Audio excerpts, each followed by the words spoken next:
Welcome back to Doctors on Quest. Today, we will compare the junior doctor salary of NHS UK and Australia.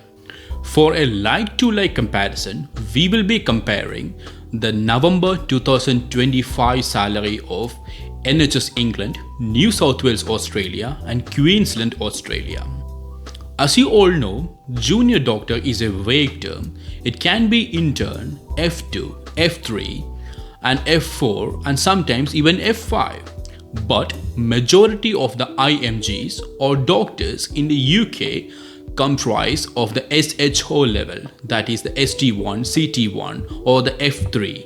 So the base salary, if you're looking from a UK GBP perspective, it is £52,656 per annum. Since most of the viewers are from NHS, we will be comparing or describing the NHS UK payslip to get a better understanding of how are we comparing the Australian payslip. Let's break down the NHS payslip in a simple way. For an F3 level doctor, the base salary is 52,656 per annum and we are comparing the month of November. This particular payslip is for an acute medicine ST1 doctor in NHS England in the month of November. November comprises of 30 days. So this particular doctor has worked 9 normal working days, 8-hour shift, 5 long days, 12.5 hour shift and 4 night shift, 12.5 hour shift.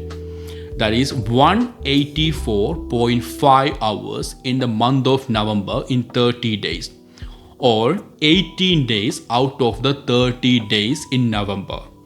The take home pay for this particular doctor 4230 GBP without NHS pension. So this doctor has opted out of NHS pension. That's why the salary, which is a take home, is reaching of 4230. So that's a quick summary of NHS England payslip, which you all be aware of. It could vary depending on a lot of factors like the number of hours you work, the type of shift you do. So we'll be starting with New South Wales. The base pay for an F3 level doctor in New South Wales is 97,993 Australian dollars. That is roughly 49,958 pounds. The particular doctor we are using the payslip to compare has worked 20 days as a normal working day, 1 long day on a Sunday, which is a 13.5 hour shift, and 1 day on a Saturday, which was an 8-hour shift, that is an 8 to 4 hour shift. That is total of 173.5 hours in that 28 days. Also 22 days out of that 28 days. The take home pay for this particular doctor in the month was 7,391 Australian dollars, which is roughly equivalent to 3,768.63 pounds. If you now go back to the NHS payslip on November, it was roughly around 4,200 pounds. But if you come back to New South Wales, it was roughly around 3,750s. But another thing you need to understand, in NHS, the NHS pension is taken out from your salary, but in Australia, the superannuation or pension is given in addition to what you're getting take home. But that's a different story because you are only going to get that once you get retired. So that's a simple explanation of the payslip in the month of November for New South Wales general medicine doctor compared to an acute medicine doctor in NHS England.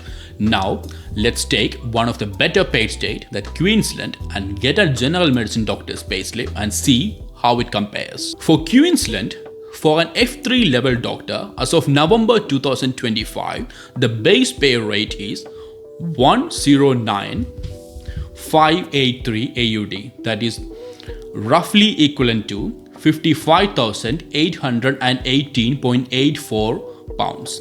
This particular doctor has worked 21 days out of the 28 days, 20 normal working day and 1 long day on a Sunday, and that's constitute to 164.5 hours out of the 28 days. And the take-home salary for this particular doctor in the month of November for the period of 28 days is 8,313 Australian dollars. It's roughly equivalent to 4,132.56 pounds. So, if you come back to the table, we can see that as of November 2025, the base pay for an F3 level doctor in NHS England is 52,656 GBP. The same F3 doctor in New South Wales, Australia has a base pay of 49,958.8 pounds.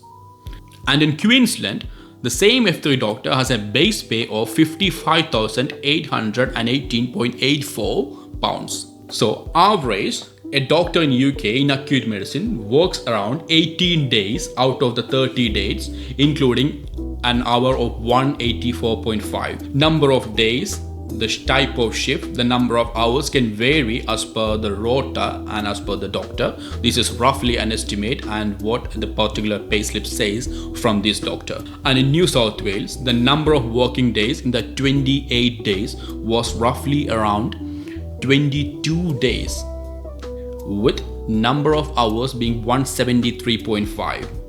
But if you look at the pay, net pay, it is significantly less compared to what you're getting in NHS England.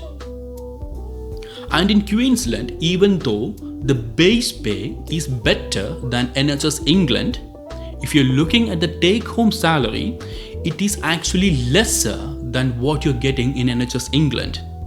Yes, of course, the number of hours are less, but the number of days you work is more compared to NHS England. But why? It's always been said Australia pays significantly better for a doctor than NHS.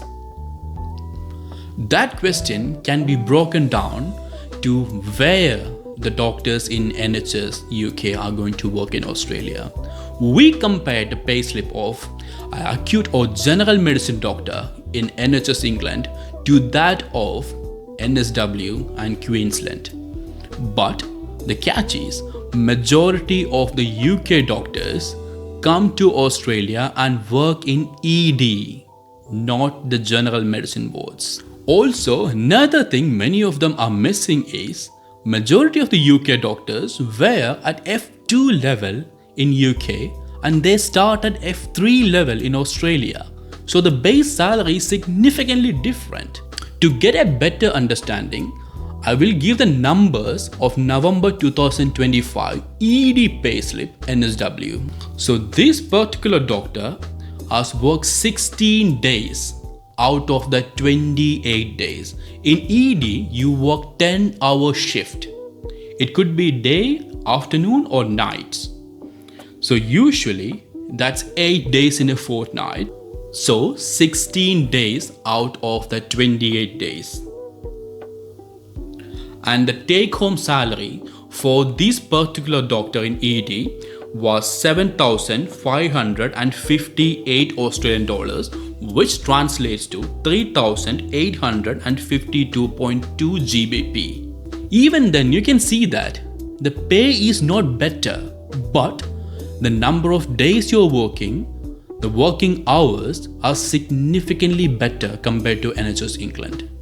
Now, having said all that, why do so many doctors still feel Australia is better overall? And this is where numbers alone does not tell the full story. First, career progression. In Australia, your salary increases much more clearly year on year. And F3 and F4 in Queensland are on very different pay scales. Whereas in NHS, ST1, ST2 salaries are similar. Second, superannuation. You get 12% on top of your base salary, which is not deducted from your pay like in the NHS.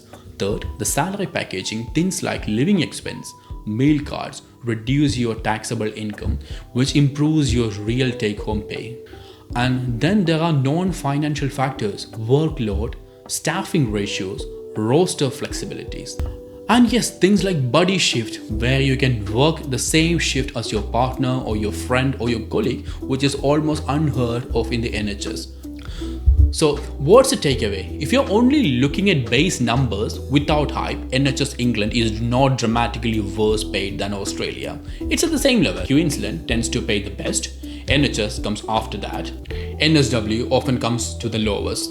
But numbers are not everything. What really matter is working conditions, hours and intensity, career progression, training opportunities, lifestyle, and long-term goals like permanent residency. In this video, we have shown you the real numbers honestly, without exaggeration. In future videos, we will break down the non-salary factors so you can make a genuine, informed decision, not just based on pay, but on the life you actually want to live. And with that note, thank you for watching.